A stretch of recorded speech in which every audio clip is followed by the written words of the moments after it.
5 people. So my wife made me go shopping. So let's move this out here. I had the notebook in my bag. Let's do the next one. Is it working? All right, let's do it. Scansion is an important skill because it allows you to see with your own ears what you are hearing. Sometimes you don't even know you're hearing it. It's sort of like reverse engineering a UFO. So like a UFO lands in Arizona. You grab the UFO and then you start working through the technology to see how the machine works, and then maybe you can fly a UFO. I mean, that's a bad analogy, but you understand what I mean by that. If we scan a poem, which means if we mark out its syllabic counts, its caesuras, and its stresses, then we can get an idea of how Chaucer put the poem together, what he thinks of metrically, how he writes metrically, his whole conception of poetry. So, what are the rules of this poetry? What we call versification, or in the old days used to be called prosody. First, you have to remember, as we've said many times, Middle English is a mixed language, right? It's a mixture of Old English with French vocabulary picked up during the Angevin period, not the Normans. The Normans gave us very few English words or French words that are turned to English, and most of the words that they gave us relate to justice, prisons, administrations. Even the word war comes from Norman. Chaucer's Middle English poetry, like the language itself, is also hybrid, okay? It is not iambic pentameter, as some people claim. Because when we say it's iambic pentameter, we're going backwards from Shakespeare into the Middle Ages. It will become iambic pentameter, no questions, but it is not at this stage iambic pentameter. You have to think of Middle English poetry that Chaucer wrote as accentual syllabic. There's a slight difference, and we'll see that shortly. Rule number 1, from Old French, you count the syllables for each line.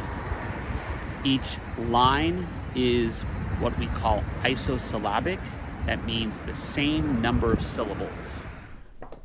This mirror ache that I have in mine hand hath switch nicht that men may in it see.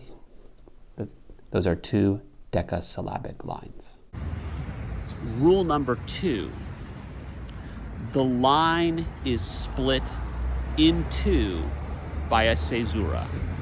Now, a caesura is a metrical pause that may or may not coincide with a grammatical pause or even a dramatic pause. Following the French tradition, Chaucer's dominant system is 4 syllables, this metrical pause, the caesura, and then 6 syllables. And then you'll find variations. Just like my show, you will find sometimes a 6 syllables metrical pause caesura, 4 syllables. Sometimes you'll find a tertiary pause, 3 syllables. There's even one that he picks up from Boccaccio. It is 5 syllables, a pause, and 5 syllables. You'll find this everywhere. In fact, the most common, I would say, is the French 4/6, and then Boccaccio's 5/5, what we also call a coupe italienne. Listen if you can hear the pause. This mirror eke that I have in mine hand hath switch a meat that men may in it see. This mirror eke that I have in mine hand hath switch a meat that men may in it see. Can you hear the pauses after the fourth syllables?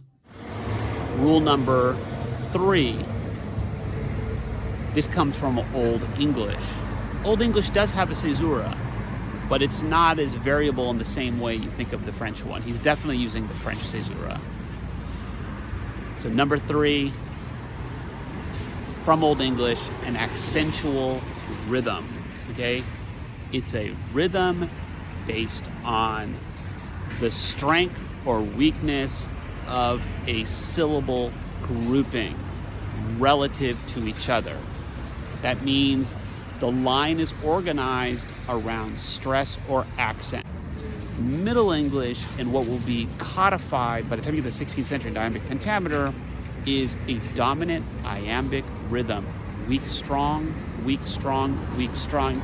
Traditionally described as da-da, da-da, da-da.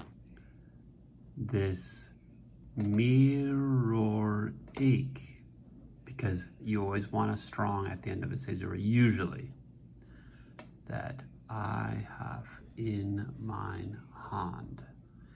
And this in, because of iambic pentameter, is being promoted, which means a weak becomes a strong to keep the rhythm going. Hath switch nicht, that men may in it see. Again, another promotion. And the line always ends on a strong because it has to carry the rhymes, which would be here and there. And then there'll be variants like trochees. Those are strong weaks. You'll find, for example, in Shakespeare, you'll find this in Chaucer as well, a variation, because variation will always occur on the left side of the line or the left side of the half line. Trochaic inversion, stress, weak, weak, stress. It'll be da, da, da, da. When I say that stress is relative, you have to think about how in the rhythmic patterns of poetry where iamb or weak strong dominates, then even a compound word like big truck. There's a truck right behind me. Big truck. Big truck is stress, stress. But once you put it into a rhythmic system, one of those strong stresses has to be what we call demoted. It has to become weak. Slightly weak. It's not as weak as a weak word. Each one of those words separated is strong. So big and truck. Within the foot, those separate strong stress big and truck becomes big truck. 1 week strong, big truck. You can hear the difference. Dittos with functional or grammar words that are always weak, like on their own, and is weak, and the is weak. However, when they're put inside of foot, remembering stress is relative, then and the becomes and the, weak stress, and the becomes promoted. Finally, we have from Old French another variant that will not exist in Shakespeare's time. We call this phrasal stressing. And what that means is, in French poetry, the stress is not on the syllables, but in the phrase itself. And usually the strongest stress will happen at the end of the caesura and at the end of the line. So it's weak, weak, weak, weak, strong, caesura, weak, weak, weak, weak, weak, strong. That's the most basic. So you have stress on the 4th syllable and the 10th syllable. And then you have these little middle ones, like as secondary peaks. Some are at the 2nd syllable, so in that case it reads like iambic, so it's weak, strong, caesura, and then weak, and then there'll be a stress either on the 6th syllable, 7th syllable, or the 8th syllable.